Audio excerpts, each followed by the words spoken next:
Hello दोस्तों, आप सभी का स्वागत है। आपके लिए लेकर आए हैं आज RSM SSB कंप्यूटर यानी कि संगणक सीधी भर्ती 2021 के लिए।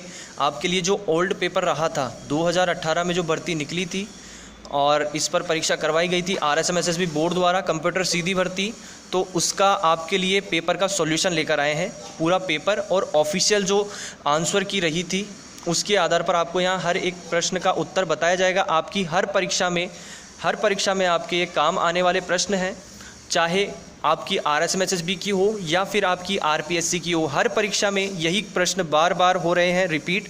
तो फ्रेंड्स, ये फाइनल जो आंसर की रही थी बोर्ड द्वारा, जिसमें कि आपको बताया गया था कि किस प्रश्न में क्या उत्तर है सबसे सही, तो उसके आधार पर आपको ये सॉल्यूशन बताया गया है। तो इस वीडियो को आपको एंड तक पूरा देखना है। इसमें बोर्ड द्वारा जिन प्रश्नों पर संशय था उन्हें डिलीट भी कर दिया गया था, तो आपको सारी डिटेल इस वीडियो में मिल जाएगी। इस वीडियो को आपको एंड तक पूरा देखना है, क्योंकि आपका जो लास्ट पेपर रहा था वो पूरा का पूरा ये 100 क्वेश्चन आपके लिए लेकर आए हैं। आप देख लीजिएगा कैसा क्या इसमें पैटर्न रहता है आपकी कंप्यूटर भर्ती पर, और इसको आप वीडियो को शेयर ज़रूर कर दीजिएगा अपने फ्रेंड सर्कल में, और वीडियो को लाइक कर दीजिएगा, चैनल सब्सक्राइब जरूर कर लीजिएगा। तो चलिए हम आ जाते हैं अपने पहले प्रश्न पर। पहला प्रश्न है हमारे सामने, अगर आप गेहूं के मूल्य को समय काल में तुलना करना चाहते हैं तो कौन सा सूचकांक काम में लेंगे? तो आपके सामने 4 ऑप्शन है, आयतन सूचकांक, सकल सूचकांक, और तीसरा ऑप्शन जो है वो ये कह रहा है कि A और B दोनों हैं, यानी कि आयतन सूचकांक और सकल सूचकांक, और D है मूल्य सूचकांक। तो इसमें सही ऑप्शन जो हो जाएगा वो हो जाएगा मूल्य सूचकांक, यानी कि ऑप्शन D मूल्य सूचकांक ही वो सूचकांक है जिसे हमें काम में लेना है। चलिए हम आ जाते हैं अपने अगले प्रश्न पर। ये ऑफिशियल जो फाइनल आंसर की रही थी उसके आधार पर आपको हर एक प्रश्न का हल यहाँ बताया जा रहा है। पेपर सॉल्यूशन है कंप्यूटर भर्ती का, RSM SSB कंप्यूटर भर्ती 2018 में निकली थी, उसका पेपर सॉल्यूशन है। आपको ये हर परीक्षा में यही प्रश्न बहुत काम आने वाले हैं। सेकंड है हमारा प्रश्न, आउटगोइंग ईमेल सर्वर है, तो इसका सही जवाब इन 4 में से आपको देना है। पहला ऑप्शन है POP, सेकंड है POP3, थर्ड ऑप्शन है SMTP और फोर्थ ऑप्शन है PPP। तो इसमें से आपको सही ऑप्शन चूज़ करना है, और सही ऑप्शन है ऑप्शन C यानी SMTP, simple mail transfer protocol. इसका सही जवाब हो जाएगा SMTP यानी सिंपल मेल ट्रांसफ़र प्रोटोकॉल। इसे हम SMTP को सिंपल मेल ट्रांसफ़र प्रोटोकॉल भी कहते हैं, तो C ऑप्शन आ जाएगा। अगला प्रश्न है तीसरा प्रश्न, माध्य के चौथे परिघात की सहायता से किसकी गणना की जा सकती है? इन 4 ऑप्शन में से सही ऑप्शन आपको बताना है। तो तीसरे का सही जवाब मैं आपको डायरेक्ट सही जवाब बता देता हूँ। सही जवाब है पृथु शीर्षत्व, ऑप्शन D। नेक्स्ट है हमारा क्वेश्चन, आर्थिक समीक्षा 2017-18 के अनुसार शिशु मृत्यु दर प्रति 1000 जीवित जन्म 2016 में कितनी रही? तो इसमें से सही जवाब आपको बताना है, और जो चौथे में सही जवाब हो जाएगा फ्रेंड्स वो हो जाएगा आपके ऑप्शन आ जाएगा A 41, प्रति 1000 रही थी 41, तो फोर्थ में ऑप्शन A आ जाएगा। अगला प्रश्न है हमारा पांचवा, जब कोई भी सांख्यिकी माप संपूर्ण समग्र पर ज्ञात किया जाता है तब वह कहलाता है? तो पांचवे में सही जवाब हो जाएगा ऑप्शन B प्राचल, ऑप्शन B प्राचल। फ्रेंड्स, आप और भी आंसर कीज देख सकते हैं। मैं आंसर कीज़ राजस्थान की हर परीक्षा की आंसर कीज़ उपलब्ध करवाता हूं, तो आप और भी आंसर की जाकर देख सकते हैं, जिनमें कि आप मोस्ट क्वेश्चंस देख सकते हैं और उनके हल चेक कर सकते हैं। आप देख सकते हैं कि कैसा क्या पैटर्न रह रहा है हमारा 2021 के एग्जाम्स में, किस प्रकार के SI के प्रश्न आए हैं, किस प्रकार के हमारे जो कॉलेज व्याख्याता की एग्जाम हुई है उसमें प्रश्न आए हैं, कैसे हमारे रीट के प्रश्न आए हैं, कैसे हमारे एग्रीकल्चर सुपरवाइजर के प्रश्न आए हैं। तो आप सब देख सकते हैं। मैं आंसर कीज़ भी उपलब्ध करवाता हूँ, मेरे चैनल पर जाकर आप आंसर कीज़ की प्लेलिस्ट में जाकर देख सकते हैं वीडियोज़। तो फ्रेंड्स, ये हम आ जाते हैं अपने छठे प्रश्न पर। एक टेक्स्ट ब्लॉक की शुरुआत की 2 या ज़्यादा लाइनों तक एक लेटर को एनलार्ज करने के लिए MS वर्ड में कौन सा फीचर उपयुक्त है? तो सही जवाब हो जाएगा option B drop cap, option B drop cap. Next है हमारा क्वेश्चन 7वां, नीति आयोग का असंक्षिप्त रूप है, यानी कि full form of NITI Aayog. तो फुल फॉर्म आपको बतानी है, नीति आयोग की फुल फॉर्म क्या है। तो 7वें का सही जवाब हो जाएगा ऑप्शन बी, राष्ट्रीय भारत परिवर्तन संस्था। राष्ट्रीय भारत परिवर्तन संस्था, इंग्लिश में मैं आपको बता देता हूँ, national institution for transforming India. National institution for transforming India, तो नीति आयोग का ये फुल फॉर्म हो जाएगा। अगले प्रश्न पर आ जाते हैं हम। 8वां प्रश्न है, 120 और 300 के बीच कुल कितनी पूर्ण वर्ग संख्याएं हैं। तो 8वें में आपके सही जवाब हो जाएगा ऑप्शन बी, 7। 120 और 300 के बीच में कुल कितनी पूर्ण वर्ग संख्याएं हैं, तो वो हो जाएगा 7 संख्याएं हैं, ऑप्शन बी आ जाएगा। नेक्स्ट क्वेश्चन है हमारा 9वां, माँ बेटियों सुनंदा और गिरिजा में रुपये 2492 उनकी आयु के अनुपात में बांटना चाहती है। यदि गिरिजा की आयु 16 वर्ष तथा सुनंदा की आयु 12 वर्ष है, तब सुनंदा प्राप्त करेगी। तो मैं आपको डायरेक्ट इसका उत्तर बता देता हूँ 9वें का जो सही ऑप्शन हो जाएगा वो हो जाएगा ऑप्शन सी। ऑप्शन सी 1068 रुपये जो सुनंदा प्राप्त करेगी, जिसकी आयु 12 वर्ष है, वो प्राप्त करेगी 1068 रुपये, इनकी आयु के अनुपात में हो जाएगा। अगले प्रश्न पर आ जाते हैं हम। निश्चित तौर से आपने सिलेबस तो देख ही लिया होगा जो कंप्यूटर भर्ती का रहने वाला है। अगर नहीं देखा है तो चैनल पर जाकर आप देख सकते हैं, मैंने इसका जो सिलेबस है वो उपलब्ध करवा दिया है। ऑफिशियल जो बोर्ड द्वारा सिलेबस जारी किया गया है वो उपलब्ध करवा दिया गया है। अगला प्रश्न है, राजस्थान में वह जिला जिसके मुख्यालय का नाम उस जिले के नाम से भिन्न है। तो 10वें में सही जवाब हो जाएगा ऑप्शन ए, राजसमंद जिला। राजसमंद जिला जिसके मुख्यालय का नाम उस जिले के नाम से भिन्न है। अगले प्रश्न पर आ जाते हैं हम। 11वां प्रश्न, एकाधिरात्मक फर्म संतुलन में होती है जब। तो इसमें से सही जवाब चूज़ करना है, वो हो जाएगा ऑप्शन बी, सीमांत आगम बराबर हो सीमांत लागत के। एकाधिरात्मक फर्म संतुलन में होती है जब सीमांत आगम बराबर हो सीमांत लागत के। अगले प्रश्न पर आ जाते हैं हम। 12वां प्रश्न है,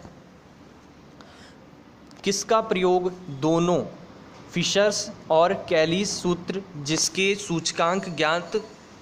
सूचकांक ज्ञात होता है को संतुष्ट करता है। तो 12वें में आपके जो सही ऑप्शन हो जाएगा फ्रेंड्स, वो हो जाएगा, इसमें मैं आपको बता देना चाहूँगा कि ये प्रश्न जो था वो बोर्ड ने डिलीट कर दिया है। इसके लिए बोर्ड ने इस प्रश्न को डिलीट कर दिया है। तो चलिए हम अगले प्रश्न पर आ जाते हैं। 13वां प्रश्न है फ्रेंड्स, 2018 के जल दिवस की थीम क्या है। तो मैं आपको बता देना चाहूँगा ये प्रश्न भी बोर्ड द्वारा डिलीट कर दिया गया है, इसको बोर्ड ने डिलीट कर दिया है। तो अगला प्रश्न पर आ जाते हैं हम। 14वां प्रश्न है, एक प्रतिचयन अच्छा तब कहा जाएगा जब प्रत्येक संभावित परिदर्श के चुने जाने की संभावना समान हो। यह कहा था, किसने कहा था ये। तो इसका सही जवाब हो जाएगा ऑप्शन बी, यानी कि क्रॉक्सटन एवं काउडेन ने। क्रॉक्सटन एवं काउडेन ने। अगला प्रश्न पर आ जाते हैं। 15वां प्रश्न, वन विहार अभ्यारण्य कहाँ है। जीके के बहुत अच्छे प्रश्न आ रहे हैं फ्रेंड्स। अभी एसआई की परीक्षा में ले लीजिए, कोई भी अगर राजस्थान की एग्ज़ाम हो रही है तो आप देख सकते हैं बहुत अच्छे प्रश्न आ रहे हैं और लगभग यही प्रश्न बार बार रिपीट हो रहे हैं। तो प्लीज़ आप जो आंसर कीज उपलब्ध करवाई जा रही है आपको, इन सभी को आप रेगुलरली पढ़ लें और देख लें इन्हें, ताकि पूरी वॉच कर लें, ताकि आपको आगे जो एग्ज़ाम होगी उनमें बहुत सहायता होने वाली है इनसे, क्योंकि यही प्रश्न बार बार थोड़ा बहुत चेंजेस होकर रिपीट हो रहे हैं। तो आप इन प्रश्नों को अगर पढ़ लेंगे तो आपको बहुत सहायता होगी इससे। तो 15वें का सही जवाब मैं आपको बता देता हूँ, ऑप्शन आ जाएगा बी, धौलपुर। वन विहार अभ्यारण्य है धौलपुर में। अगला प्रश्न है 16वां, MS एक्सेल में व्हाट इफ एनालिसिस के लिए कौन सा टूल बेहतर मदद कर सकता है। तो 16वें का सही जवाब हो जाएगा ऑप्शन सी, गोल सीक। ऑप्शन आ जाएगा सी, गोल सीक। नेक्स्ट क्वेश्चन है हमारा 17वां, राजस्थान में 2016 में शिशु मृत्यु दर IMR प्रति 1000 जीवित जन्मित पर है। तो इसका जो सही जवाब हो जाएगा वो हो जाएगा ऑप्शन ए 41। ऑप्शन ए आ जाएगा 41। एक ही जैसे दो प्रश्न दे दिए क्या इसमें। 18वां आ जाएगा आपके अल्पाधिकारी मॉडल, जिसमें व्यवसायी यह मानता है कि उसके प्रतिद्वंदी का उत्पादन स्थिर है तथा वह तय करता है कि कितना उत्पादन किया जाए, वह मॉडल है। तो इसमें आपको सही जवाब चूज़ करना है, वो हो जाएगा option A Cournot model. Option A Cournot model. Next पर आ जाते हैं हम। जब आंख बंद करके बहुत सी पर्चियों में से आवश्यकता के अनुसार चयन किया जाता है तब इसको विधि कहा जाता है। इसको कौन सी विधि कहा जाता है? तो इसमें जो सही जवाब हो जाएगा वो हो जाएगा ऑप्शन डी लॉटरी। इसे कौन सी विधि कहा जाता है? जब आंख बंद करके बहुत सी पर्चियों में से आवश्यकता के अनुसार किसी एक का चयन किया जाता है, यानी आवश्यकता जितने की होती है उतना चयन किया जाता है, तो इसको कौन सी विधि कहा जाता है? इसे कहा जाता है लॉटरी। नेक्स्ट क्वेश्चन है हमारा 20वां। प्रतीपगमन समीकरण में ज्ञात चर कौन से चर कहते हैं? इन चारों में से कौन सा चर हम कहते हैं? प्रतीपगमन समीकरण में ज्ञात चर को इनमें से कौन सा चर हम कहते हैं? तो 20वें का सही जवाब हो जाएगा स्वतंत्र चर। उसे हम कहते हैं स्वतंत्र चर। Option A. नेक्स्ट है हमारा 21वां। यदि मूल्य स्तर आधार वर्ष की तुलना में चालू वर्ष में 20% से बढ़ता है तो रुपए की क्रय शक्ति होगी। तो इसमें 21वें में सही जवाब हो जाएगा ऑप्शन ए आ जाएगा आपके 83 पैसा, 83 पैसे। नेक्स्ट क्वेश्चन है हमारा नंबर 22। भारत में निर्माण क्षेत्र में आय की गणना के लिए कौन सी विधि काम में ली जाती है? इनमें से कौन सी विधि काम में ली जाती है? तो इसका सही जवाब हो जाएगा ऑप्शन बी व्यय विधि। आय की गणना के लिए व्यय विधि काम में ली जाती है। अगले प्रश्न पर आ जाते हैं हम 23। राजस्थान में लच्छीराम द्वारा किस ख्याल का प्रवर्तन किया गया? राजस्थान में लच्छीराम द्वारा इनमें से किस ख्याल का प्रवर्तन किया गया? तो इसका सही जवाब हो जाएगा ऑप्शन सी कुचामनी ख्याल, कुचामनी ख्याल। नेक्स्ट प्रश्न है 24वां। किसी सारणी का माध्य 20 है और प्रमाप विचलन 5 है तो उसका प्रमाप विचलन गुणांक होगा। तो इसका सही जवाब हो जाएगा फ्रेंड्स आपके 24वें में जो सही जवाब है वो है ऑप्शन सी 25%, 25%। नेक्स्ट क्वेश्चन पर आ जाते हैं हम 25। प्रश्नों की ऐसी सूची है जिसका प्रयोग अनुसंधानकर्ता द्वारा क्षेत्र में जाकर किया जाता है। तो इनमें से कौन सा है जिस प्रश्नों की ऐसी सूची है जिसका प्रयोग अनुसंधानकर्ता द्वारा क्षेत्र में जाकर किया जाता है? 25वें में आ जाएगा ऑप्शन डी अनुसूची। इसे कहते हैं अनुसूची। अनुसूची प्रश्नों की ऐसी सूची है जिसका प्रयोग अनुसंधानकर्ता द्वारा क्षेत्र में जाकर किया जाता है। ऑप्शन डी आ जाएगा। 26 में आ जाते हैं हम। जब समांतर माध्य 79 हो और प्रसरण 64 हो तब प्रसरण गुणांक होगा। तो आपके 26वें में सही जवाब हो जाएगा ऑप्शन सी 10.12 यानी कि 10.12%, 10.12%। नेक्स्ट प्रश्न है ऑप्शन सी आ जाएगा 26वें में। अगला प्रश्न है हमारा 27वां। DWCRA योजना का मुख्य उद्देश्य क्या है? तो 27वें में सही जवाब हो जाएगा ऑप्शन डी ग्रामीण महिलाओं व बच्चों के विकास की योजना। इसका मुख्य उद्देश्य क्या है? DWCRA का ग्रामीण महिलाओं व बच्चों के विकास की योजना। अगला प्रश्न पर आ जाते हैं। 28वां प्रश्न है राजस्थान इतिहास का जनक किसे कहा जाता है?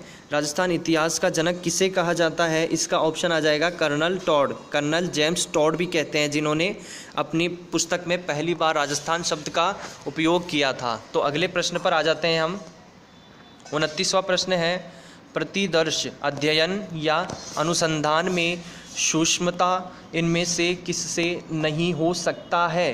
तो आपके 29वें का जो सही जवाब हो जाएगा वो हो जाएगा ऑप्शन डी, प्रतिदर्श का माध्य, प्रतिदर्श का माध्य। अगले प्रश्न पर आ जाते हैं हम, क्वेश्चन नंबर 30। काल श्रेणी में चल माध्य की अवधि जैसे जैसे बढ़ती जाती है तो आपको सही ऑप्शन चूज करना है। और 30वें में सही ऑप्शन है बी, प्रवृत्ति वक्र मूल वक्र से उतना ही अधिक दूर होगा, प्रवृत्ति वक्र मूल वक्र से उतना ही अधिक दूर होगा।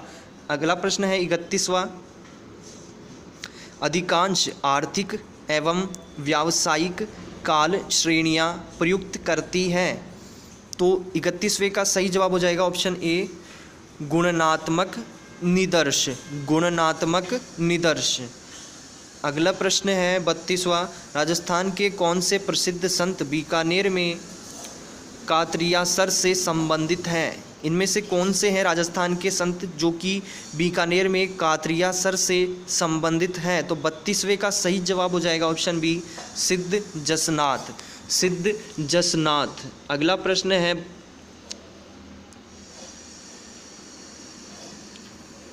अगले प्रश्न पर आ जाते हैं हम 33वें प्रश्न पर। 32वें का आपको ऑप्शन बता दिया है बी, सिद्ध जसनाथ। अब 33वां प्रश्न है, राजस्थान के संदर्भ में अन्नपूर्णा भंडार क्या है। अन्नपूर्णा भंडार क्या है राजस्थान के संदर्भ में। 33वें का सही जवाब हो जाएगा ऑप्शन ए, उचित मूल्य दुकान, उचित मूल्य दुकान अन्नपूर्णा भंडार जाना जाता है इसे। अगला प्रश्न है 34वां। भार 2.3 प्लस 2.3 प्लस 2.3 प्लस भार 2.3 का मान है। तो इसका 34वें का सही जवाब जो हो जाएगा फ्रेंड्स वो हो जाएगा ऑप्शन सी, 1.2 भार 6, 1.2 भार 6। अगले प्रश्न पर आ जाते हैं 35वां प्रश्न है, 1857 की क्रांति के समय agent to governor general in Rajputana कौन था। तो आपके 35वें का जो सही जवाब है वो है ऑप्शन ए, जॉर्ज लॉरेंस। उस वक्त गवर्नर जनरल इन राजपूताना कौन था 1857 की क्रांति के समय। Agent to governor general in Rajputana था George Lawrence, George Lawrence. Next है हमारा क्वेश्चन 36। यदि किसी राशि पर 10% वार्षिक दर से 3 वर्षों के लिए चक्रवृद्धि ब्याज रुपये 331 हो तो उसी राशि पर समान समय के लिए तथा समान दर पर सरल ब्याज होगा। सरल ब्याज कितना होगा अगर चक्रवृद्धि ब्याज 331 है तो आपके 36 में जो सही ऑप्शन है वो है ऑप्शन सी, 300 रुपये, रुपये 300, 300 रुपये, ऑप्शन सी। नेक्स्ट क्वेश्चन है हमारा 37। मोतीलाल तेजावत सर्वाधिक योग्य नेता माने जाते हैं। 37वें का सही जवाब हो जाएगा ऑप्शन सी, भील आंदोलन के, भील आंदोलन। अगला प्रश्न है 38वां। परिचयन ही सिर्फ एक तरीका है, ये स्थिति है। कौन सी स्थिति है। 38वें में आ जाएगा ऑप्शन बी, एक व्यक्ति के खून की जांच में, एक व्यक्ति के खून की जांच में। 38वें का सही जवाब है ऑप्शन बी। ये फ्रेंड्स कंप्यूटर भर्ती RSM SSB द्वारा जो 2018 में निकाली गई थी उसका ये मास्टर पेपर यानी कि एग्ज़ाम का पेपर है और जो फाइनल आंसर की रही थी वो ये आंसर की है। तो ये पेपर का आपको सॉल्यूशन बताया जा रहा है, इस टाइप के आपके क्वेश्चन आते हैं और ऐसा आपके ये पैटर्न रहा था। तो इससे काफ़ी ज़्यादा हेल्प होती है आगे परीक्षाओं में तैयारी करने के लिए। चैनल को सब्सक्राइब जरूर कर लीजिएगा और वीडियो को लाइक और शेयर कर दीजिएगा। Question number 39। अरावली की उच्चतम चोटी है। तो ऑब्वियसली ये तो सभी को पता है, गुरु शिखर आएगा, ऑप्शन सी गुरु शिखर। 39 में गुरु शिखर। 40 में आ जाते हैं। आर्थिक प्रगति का सही माप है। 40वें में सही जवाब हो जाएगा ऑप्शन ए, वास्तविक प्रति व्यक्ति आय में सतत वृद्धि। आर्थिक प्रगति का सही माप क्या है, वास्तविक प्रति व्यक्ति आय में सतत वृद्धि। चलिए अगले प्रश्न पर आ जाते हैं हम। अगला प्रश्न है 41वां। 41वां 41 जो क्वेश्चन है वो है कौन सा सही सेल रेफरेंस नहीं है। नहीं कहा गया है, कौन सा सही सेल रेफरेंस नहीं है, तो इसका सही जवाब ए हो जाएगा R-2C, R-2C। चलिए अगले प्रश्न पर आ जाते हैं 42। किसी संख्या के 2% तथा उसी संख्या के 5% का गुणनफल 152.1 है, तब उस संख्या का 1/3 क्या है। 1/3 निकालना है तो गणना करने के बाद में जो सही आएगा वो आएगा ऑप्शन बी 130। आप इनको गणना करके देख सकते हैं, ये ऑफिशियल आंसर की बताई गई है आपको। तो 42वें में आ जाएगा ऑप्शन बी 130। चलिए हम आ जाते हैं अगले प्रश्न पर। 43वां प्रश्न है निम्नलिखित में से कौन सा आदर्श माध्य का लक्षण नहीं है। इनमें से कौन सा आदर्श माध्य का लक्षण नहीं है। 43 में आ जाएगा ऑप्शन डी ज़्यादा समय लेने वाला, ज़्यादा समय लेने वाला। अगले प्रश्न पर आ जाते हैं। 44वां प्रश्न है कुवलय माला किसके द्वारा लिखी है। इनमें से कौन है इसके रचयिता कुवलय माला के। तो 44वें में सही जवाब हो जाएगा ऑप्शन सी अद्योतन सूरी। चलिए अगले प्रश्न पर आ जाते हैं हम। 45 भारत के लिए कुल उर्वरकता दर का पुनरुत्पादन स्तर है। 45वें में सही जवाब है ऑप्शन बी 2.1। 45वें में ऑप्शन बी। अगले प्रश्न पर आ जाते हैं हम। 46वां प्रश्न है निम्न में से किस जिले को EGOV राजस्थान यानी ई गवर्नेंस राजस्थान पुरस्कार 2016-17 मिला है। तो इसका जो 46वें का सही जवाब है वो है ऑप्शन ए नागौर को मिला था 2016-17 का ई गवर्नेंस राजस्थान पुरस्कार। अगला प्रश्न है 47वां आंशिक सह संबंध का अध्ययन करने के लिए न्यूनतम कितनी समंक मालाओं की आवश्यकता होती है। तो 47वें का सही जवाब हो जाएगा ऑप्शन सी 3, ऑप्शन सी 3। चलिए अगले प्रश्न पर आ जाते हैं हम। 48वां प्रश्न है प्रादेशिक या भौगोलिक समंकों के प्रदर्शन के लिए अधिक उपयुक्त होते हैं। तो 48वें में सही जवाब हो जाएगा ऑप्शन बी मानचित्र, ऑप्शन बी मानचित्र। नेक्स्ट क्वेश्चन है हमारा 49 राजस्थान में कोफ्तगिरी के काम के लिए कौन से शहर प्रसिद्ध हैं। इनमें से कौन से शहर प्रसिद्ध है राजस्थान में कोफ्तगिरी के काम के लिए। तो 49वें में सही जवाब है ऑप्शन सी अलवर प्रसिद्ध है और जयपुर प्रसिद्ध है। अलवर एवं जयपुर प्रसिद्ध है कोफ्तगिरी के काम के लिए। चलिए अगले प्रश्न पर आ जाते हैं। 50 एक सेल में कोई बदलाव होने पर कौन सा फीचर स्वतः ही पूरे वर्कशीट में पुनः गणना कर लेता है। तो इसमें जो सही जवाब है वो है option B auto calculation, option B आ जाएगा 50वें में ऑटो कैलकुलेशन। चलिए नेक्स्ट पर आ जाते हैं हम। आपके प्रश्न है कि किसका 255.0.0 डिफ़ॉल्ट सबनेट मास्क है। तो इसका आपको सही ऑप्शन चूज़ करना है और वो है ऑप्शन ए क्लास बी का 255.0.0 डिफ़ॉल्ट सबनेट मास्क है, क्लास बी आ जाएगा इसका। अगले प्रश्न पर आ जाते हैं हम। निम्नलिखित झीलों में से कौन सी झील मीठे पानी की झील नहीं है।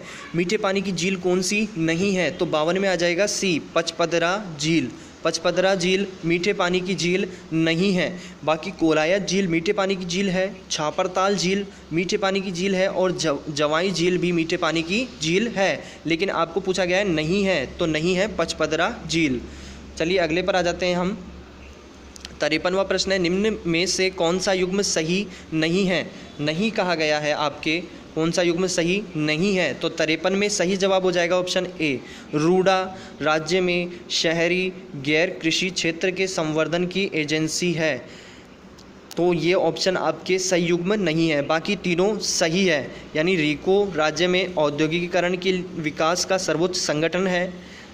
राजसीको लघु पैमाने के उद्योगों को विपणन में सहायता प्रदान करने वाली एजेंसी है। और आरएफसी उद्योगों को रुपए 20 करोड़ तक की वित्तीय सहायता प्रदान करने वाली एजेंसी है। तो यहाँ से आपके 3 प्रश्न और बन गए। तो इस प्रकार से आपके बहुत हेल्प होने वाली है इस आंसर की से। इसे प्लीज़ शेयर कर दीजिएगा और लाइक ज़रूर कर दीजिएगा, चैनल सब्सक्राइब कर लीजिएगा। आगे भी आपको और भी डिटेल चैनल बताता रहेगा। सटीक और परफेक्ट जानकारी ही इस चैनल की पहचान है। सटीक और परफेक्ट जानकारी ही उपलब्ध करवाता है चैनल, कोई भी फेक न्यूज़ नहीं, बिल्कुल सटीक और परफेक्ट जानकारी, सत्यता ही पहचान है द फ्यूचर एजुकेशन की। 54वां प्रश्न है हमारा, भारत में राष्ट्रीय आय का आकलन निम्न में से किसकी जिम्मेदारी है? 54 में आ जाएगा आपके ऑप्शन बी CSO, ऑप्शन आ जाएगा बी CSO। राजस्थान के किस लोक वाद्य को जूझ हार्प भी कहा जाता है? इनमें से किस लोक वाद्य को जूझ हार्प भी कहा जाता है? तो 55 में सही जवाब हो जाएगा ऑप्शन बी मोरचंग, मोरचंग। अगले प्रश्न पर आ जाते हैं हम। 56वां प्रश्न है, निम्न में से किस फिल्म को 2018 का ऑस्कर पुरस्कार बेस्ट पिक्चर श्रेणी में मिला? तो फ्रेंड्स मैं आपको बता देना चाहूँगा ये प्रश्न बोर्ड द्वारा डिलीट कर दिया गया है। चलिए 57वें प्रश्न पर आ जाते हैं हम। 57वां प्रश्न है, मार्च 2017 तक राजस्थान में सड़कों की कुल लंबाई कितनी थी? तो 57 में जो सही जवाब हो जाएगा वो हो जाएगा ऑप्शन ए। ऑप्शन ए के अनुसार 2,26,853.86 किमी, 2,26,853.86 किमी 2017 तक, मार्च 2017 तक राजस्थान में सड़कों की कुल लंबाई थी। अगले प्रश्न पर आ जाते हैं 58। वर्ष 2011 में राजस्थान में ग्रामीण जनसंख्या का प्रतिशत था 58 में जो सही जवाब है वो है ऑप्शन बी 75.1, 75.1। अगले प्रश्न पर आ जाते हैं हम। 59वां प्रश्न है, काल श्रेणी में मौसमी उच्चावचन की अवधि के अंतर्गत उत्पन्न हो सकते हैं? इनमें से किस की अवधि के अंतर्गत उत्पन्न हो सकते हैं? 59 में आ जाएगा ऑप्शन ए 1 वर्ष, 1 वर्ष की अवधि के अंतर्गत उत्पन्न हो सकते हैं। अगले प्रश्न पर आ जाते हैं 60। आर्थिक समीक्षा 2017-18 के अनुसार 2016-17 में राजस्थान की 2011-12 की स्थिर कीमतों पर सकल राज्य घरेलू उत्पाद, सॉरी इसमें थोड़ा गड़बड़ हो गया फ्रेंड्स, चलिए मैं दोबारा से उस प्रश्न पर आ जाता हूँ। 60वां प्रश्न था हमारा, आर्थिक समीक्षा 2017-18 के अनुसार 2016-17 में राजस्थान की 2011-12 की स्थिर कीमतों पर सकल राज्य घरेलू उत्पाद में कृषि का योगदान था। तो 60वें में आपके जो सही जवाब है वो है ऑप्शन सी 25%, 25%। अगले प्रश्न पर आ जाते हैं हम 61। कौन सी मृदा को ऊसर, रेह, अल्कलाइन आदि के रूप में भी जाना जाता है? तो इसमें 61वें में सही जवाब हो जाएगा ऑप्शन सी लवणीय मिट्टी, लवणीय मिट्टी। अगले प्रश्न पर आ जाते हैं हम 62। एक महिला के जीवन काल में पैदा हुए या हो सकने वाले बच्चों की संख्या अगर वह महिला जनसंख्या में उम्र विशिष्ट उर्वरता की प्रचलित दर के अधीन होती है तो कहलाती है। तो 62 में आपको सही उत्तर बताना है, वो हो जाएगा ऑप्शन बी कुल उर्वरता दर, कुल उर्वरता दर। चलिए अगले प्रश्न पर आ जाते हैं हम 63। रिजर्व बैंक ऑफ इंडिया की स्थापना कब हुई? रिजर्व बैंक ऑफ इंडिया की स्थापना कब हुई? 1 अप्रैल 1935 को, 1 अप्रैल 1935 में रिजर्व बैंक ऑफ इंडिया की स्थापना हुई थी। चलिए अगले प्रश्न पर आ जाते हैं 64। एक दिए हुए भौगोलिक क्षेत्र में एक वर्ष में प्रति 1000 जीवित जन्मित शिशुओं में से एक वर्ष या इससे सॉरी फ्रेंड्स,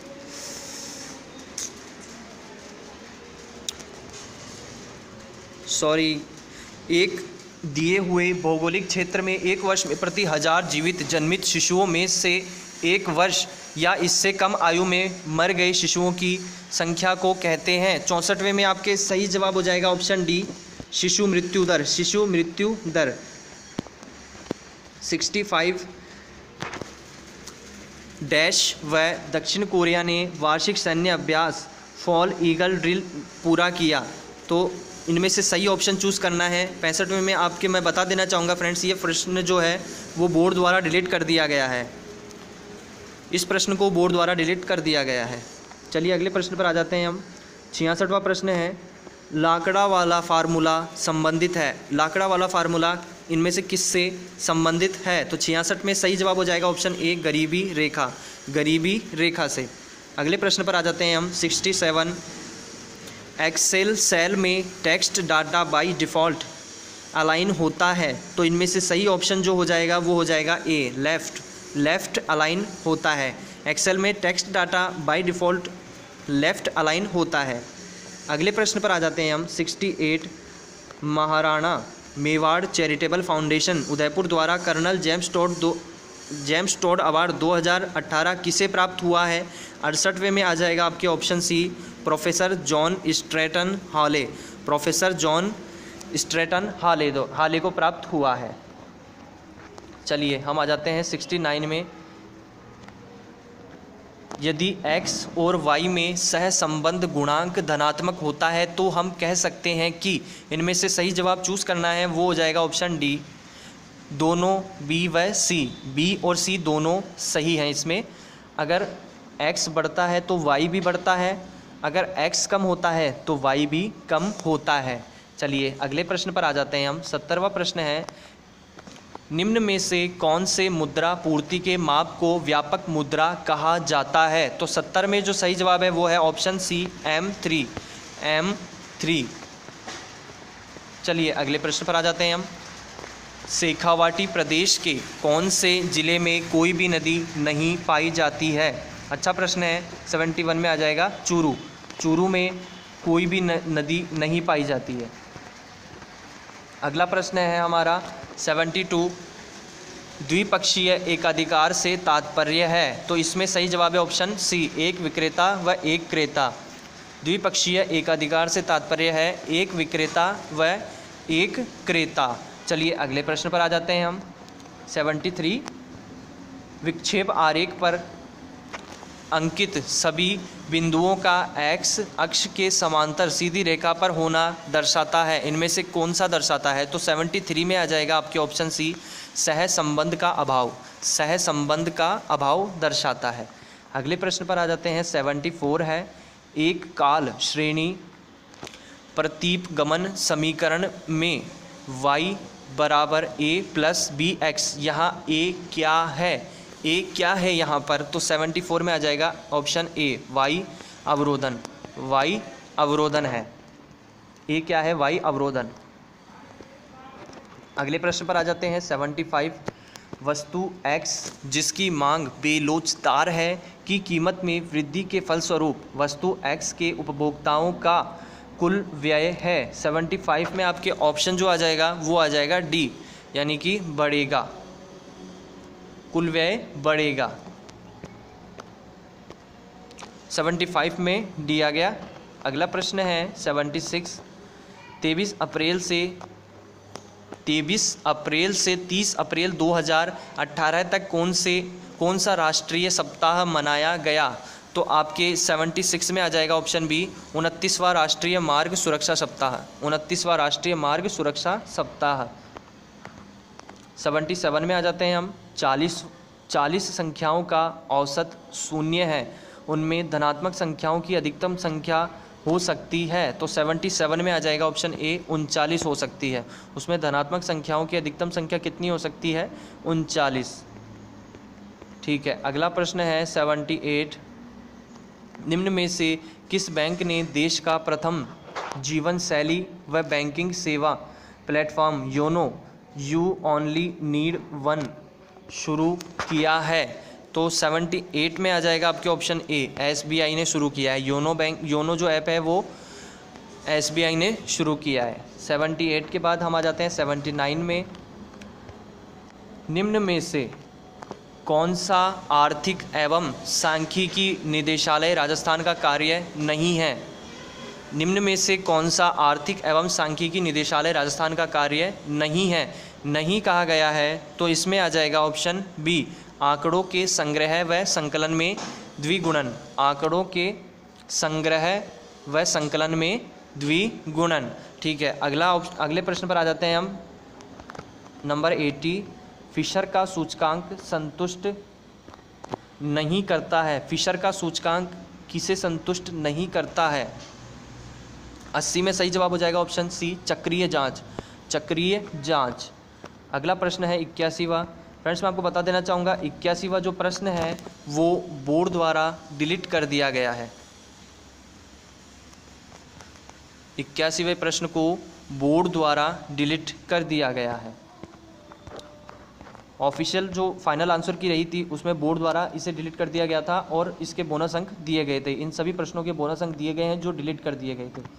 ठीक है, हम आ जाते हैं 82 में। फिशर के सूचकांक का मान है, इनमें से फिशर के सूचकांक का मान है तो आधार वर्ष की कीमत दी हुई है आपको यहाँ पर।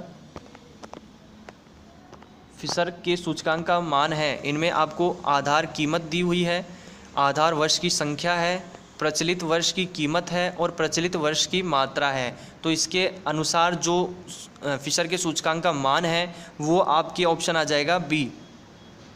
बी में आ जाएगा 266.7, 266.7, 266.7, 82 में बी ऑप्शन। ओके, 83 में आ जाते हैं। राजस्थान में परमाणु ऊर्जा परियोजना कहाँ पर स्थित है? तो 83 में सही जवाब हो जाएगा ऑप्शन ए, रावत भाटा में है। राजस्थान में परमाणु ऊर्जा परियोजना कहाँ पर है? रावत भाटा में। नेक्स्ट क्वेश्चन है 84। राजस्थान में दिसंबर 2017 तक ऊर्जा की अधिष्ठापित क्षमता थी। 84 में सही जवाब हो जाएगा ऑप्शन बी, 19,536.77 मेगावाट, 19,536.77 मेगावाट। चलिए अगले प्रश्न पर आ जाते हैं 85 में।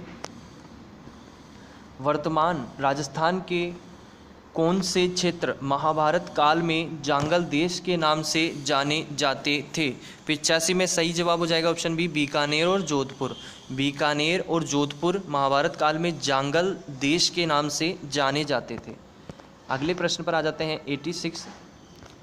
ऋतुनिष्ठ विचरण डैश के बराबर होता है। सही ऑप्शन का आपको यहाँ चूज करना है और वो हो जाएगा ऑप्शन सी, ऋतुकालिक माध्य भाग सामान्य माध्य गुणा 100। ऑप्शन सी आ जाएगा यहाँ पर। अगले प्रश्न पर आ जाते हैं हम 87। बीकानेर की गायिका अल्लाह जिलाई बाई किस राग गाने के लिए प्रसिद्ध थी? 87 में आ जाएगा ऑप्शन डी, मांड। मांड गाने के लिए प्रसिद्ध थी अल्लाह जिलाई बाई।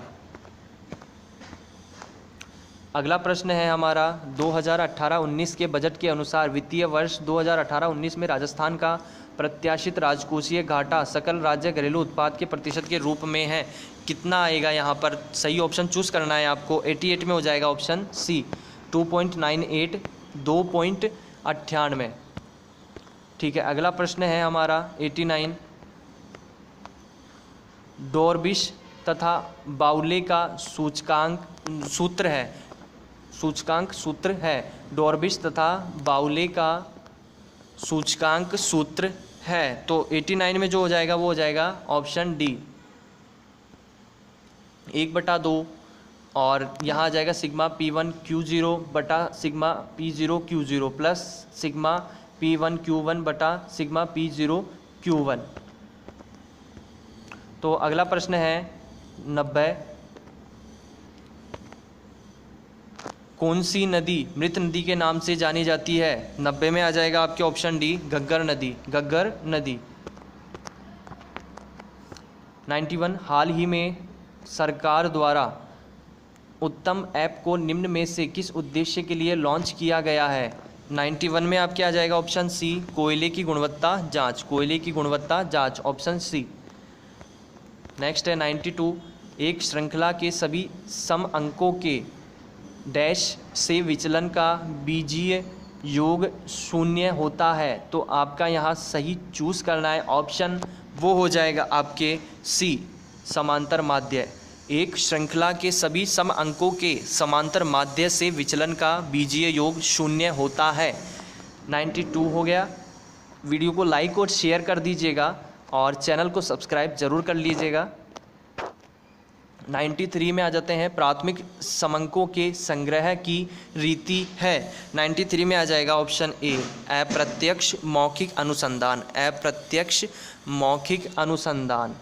चलिए अगले प्रश्न पर आ जाते हैं हम। 94, अगर जियो अपनी नई सुविधा के संबंध में लोगों के मत जानने के लिए समाचार पत्रों तथा रेडियो के माध्यम से सुझाव आमंत्रित करते हैं, ऐसी परिस्थिति में जो लोग सुझाव देते हैं वह न्यायादर्श की इकाई बन जाते हैं। ऐसी निदर्शन विधि को क्या कहते हैं? 94 में आपको सही जवाब देना है और वो है ऑप्शन ए, स्वयं निर्वाचित निदर्शन। स्वयं निर्वाचित निदर्शन, ऑप्शन ए। नेक्स्ट है हमारा 95, रेखा चित्र का चित्रण करने के लिए स्वतंत्र चर को डैश पर चित्रित करते हैं। तो आपके 95 में आ जाएगा ऑप्शन ए, भुजाक्ष। भुजाक्ष, ऑप्शन ए, भुजाक्ष। नेक्स्ट है हमारा 96, यदि दो प्रतीप गमन समीकरण निम्नलिखित हैं तो भार x का मूल्य होगा x बराबर 27.2 plus 0.64y, y equals to minus 30.40 plus 1.26y। तो आपके इसमें 96 में सही जवाब हो जाएगा फ्रेंड्स। इसको मैं आपको बता देना चाहूँगा, ये प्रश्न बोर्ड द्वारा डिलीट कर दिया गया है। बोर्ड द्वारा इसको ऑफिशियल जो फाइनल आंसर की जारी की गई उसमें डिलीट कर दिया गया है और इसके बोनस अंक दिए गए हैं अभ्यर्थियों को। 97 में आ जाते हैं, 0.1 भार 8 का भिन्न निरूपण है। 97 में आ जाएगा ऑप्शन डी, 17/90। 17/90। 98 में आ जाते हैं, निम्न में से कौन सी योजना राजस्थान सरकार ने आर्थिक पिछड़े वर्गों के लिए बजट 2018 में जारी की? इनमें से कौन सी योजना जारी की गई है राजस्थान सरकार द्वारा आर्थिक पिछड़े वर्गों के लिए बजट 2018 में? तो 98 में सही जवाब हो जाएगा ऑप्शन ए, सुंदर सिंह भंडारी योजना। सुंदर सिंह भंडारी योजना, ऑप्शन ए। अगला प्रश्न है 99, दिए हुए मांग वक्र का, यहाँ पर आपको दे रखा है, ये मांग वक्र है, कीमत मात्रा, और आपको ऑप्शन पूछा गया है इसमें सही ऑप्शन। तो आपके जो 99 में सही जवाब है वो है बी, ढाल शून्य तथा लोच अनंत है। ढाल शून्य तथा लोच अनंत है। मैं फिर से आपको दिखा देता हूँ, ये आप देख सकते हैं, ये मांग वक्र है। तो दिए हुए मांग वक्र का सही ऑप्शन आपको चूज़ करना है, वो हो जाएगा ढाल शून्य तथा लोच अनंत है। ढाल शून्य तथा लोच अनंत है। अगला प्रश्न है, लास्ट है हमारा 100। वीडियो को लाइक और शेयर कर दीजिएगा, चैनल सब्सक्राइब जरूर कर लीजिएगा, वीडियो को शेयर कर दीजिएगा अपने फ्रेंड सर्कल में ताकि वो भी देख सकें पिछला जो पेपर रहा था कंप्यूटर भर्ती का RSM SSB का, वो किस प्रकार के उसमें क्वेश्चन आते हैं, क्या पैटर्न रहता है। ये बहुत हेल्प करता है आगे हमारे जो भी परीक्षा होगी उसमें। तो 100वां प्रश्न है, काल श्रेणी विश्लेषण किससे संबंधित नहीं है? 100वें में हो जाएगा ऑप्शन सी, अनुप्रस्थ विचरण। अनुप्रस्थ विचरण, ऑप्शन सी। तो फ्रेंड्स, ये मैंने आपको RSM SSB board computer exam 2018 का एग्ज़ाम का पेपर का सॉल्यूशन बता दिया है, पेपर भी बता दिया और इसका सॉल्यूशन भी बता दिया है। तो आप इस वीडियो को देखते रहिएगा और पूरा वॉच कीजिएगा और इन मेरे आंसर कीज़ भी आप देखते रहिएगा ताकि आपको जो वर्तमान में परीक्षाएं चल रही है उनमें काफ़ी हेल्प हो सकती है आपको इनसे। चैनल सब्सक्राइब जरूर कर लीजिएगा, नोटिफिकेशन बेल को दबाकर ऑल बेल बटन को प्रेस कर दीजिएगा ताकि नोटिफिकेशन आप तक आते रहें। वीडियो लाइक शेयर कर देना। Okay, thank you friends.